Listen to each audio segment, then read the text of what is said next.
আসসালামু আলাইকুম। তুরস্ক বাণিজ্য স্থগিত করায় ইসরায়েল বেশ বেকায়দায় পড়েছে, সেই তথ্য তুলে ধরা হয়েছে গণমাধ্যমে। এখানে বলা হচ্ছে যে ইসরায়েল ও তুরস্কের মধ্যে বাণিজ্য সম্পর্ক দেশ দুটির মধ্যকার কূটনৈতিক টানাপোড়েনেও টিকে ছিল।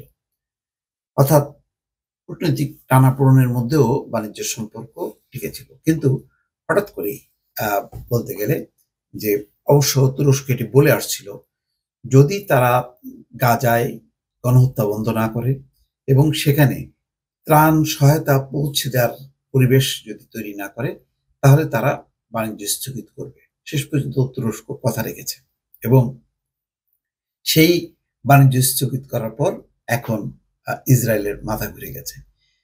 যে সমস্ত পণ্য একেবারে নির্ভরশীল ছিল ইসরায়েল তুরস্কের উপর, সেসব পণ্য এখন খুঁজে পাওয়ার জন্য ইসরায়েল হন্যে হয়ে বিভিন্ন দেশ অনুসন্ধান করছে। তবে তারা মুখে বলছে যে তারা আশাবাদী বিকল্প উৎস থেকে সেসব পণ্য তারা আমদানি করতে পারবে, কিন্তু আপাতত বেশ সংকটে পড়েছে বা ধাক্কা খেয়েছে। যদিও ইসরায়েলের অর্থনীতি যথেষ্ট শক্তিশালী, তারপরও অপরিহার্য প্রয়োজনীয় যেই সমস্ত জিনিসের উপর তারা দীর্ঘদিন নির্ভর করে আসছিল, সেগুলো না পাওয়ায় এই যুদ্ধের মধ্যে ইসরায়েল যথেষ্ট পরিমাণ বেকায়দায় পড়েছে। রয়টার্স বলছে তুরস্ক চলতি মাসে ইসরায়েলের সঙ্গে বাণিজ্য স্থগিত করেছে। আঙ্কারা বলেছে যুদ্ধ শেষ না হওয়া এবং বিনা বাধায় গাজায় ত্রাণ না যাওয়া পর্যন্ত ইসরায়েলের সঙ্গে বাণিজ্য বন্ধ থাকবে। ইসরায়েল বলেছে তুরস্কের এই পদক্ষেপ বিশ্ব বাণিজ্য সংস্থার WTO নিয়ম নীতির লঙ্ঘন।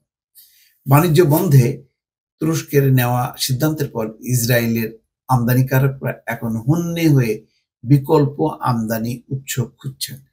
এসব আমদানি পণ্যের মধ্যে রয়েছে সিমেন্ট থেকে খাদ্য, এমনকি গাড়িও। অর্থনীতিবিদরা বলছেন তুরস্ক থেকে এসব পণ্য না আসার কারণে ইসরায়েলের এগুলোতে ঘাটতি হবে, তবে তা ইসরায়েলের $500 বিলিয়ন অর্থনীতিকে ক্ষতিগ্রস্ত হবে সেটা না। কিন্তু তারা একটা সংকটের মধ্যে পড়েছে। ইসরায়েলের অর্থ মন্ত্রণালয়ের প্রধান অর্থনীতিবিদ শমুয়েল আব্রামজন বলছেন তুরস্ক ইসরায়েলের উল্লেখযোগ্য বাণিজ্য অংশীদার, কিন্তু আমরা পুরোপুরিভাবে তুরস্কের উপর নির্ভর করি না। বিকল্প উৎস থেকে আমদানি হয়তো খরচ বাড়াবে, তবে তুরস্কের এই পদক্ষেপ ইসরায়েলি অর্থনীতিতে উল্লেখ করার মতো বা দীর্ঘমেয়াদী কোনো ঝামেলা তৈরি করবে না। ইসরায়েল এমন একটা দেশ, কখনো তারা ক্ষতিগ্রস্ত হচ্ছে, তারা দুর্বল হচ্ছে, এই কথা তারা স্বীকার করে না, কিন্তু ভেতরে ভেতরে তারা টের পাচ্ছে যে আন্তর্জাতিক সমর্থন দিনকে দিন কমে আসছে এবং তারা একঘরে হয়ে পড়ছে। যেমন এই যে সংকটের মধ্যেও তুরস্ক কিন্তু ঠিকই তাদের বাণিজ্য সম্পর্ক টিকিয়ে রেখেছে, কিন্তু এক পর্যায়ে আর সম্ভব হয়নি, ফলে এখন তুরস্ক হাত গুটিয়ে নিয়েছে।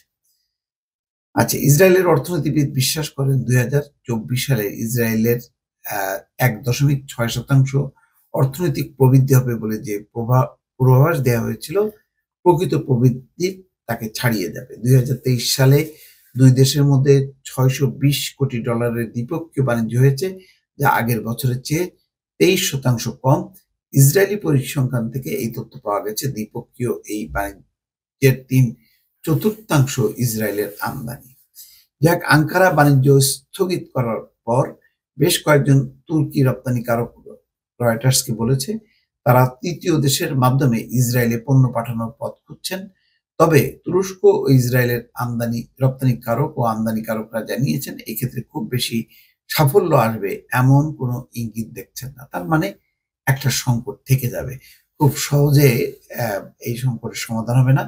কারণ যদি তাই থাকতো তাহলে ইসরায়েল অনেক আগেই বিকল্প উৎস থেকে যে সমস্ত পণ্য তারা আনে তুরস্ক থেকে সেগুলি আনত।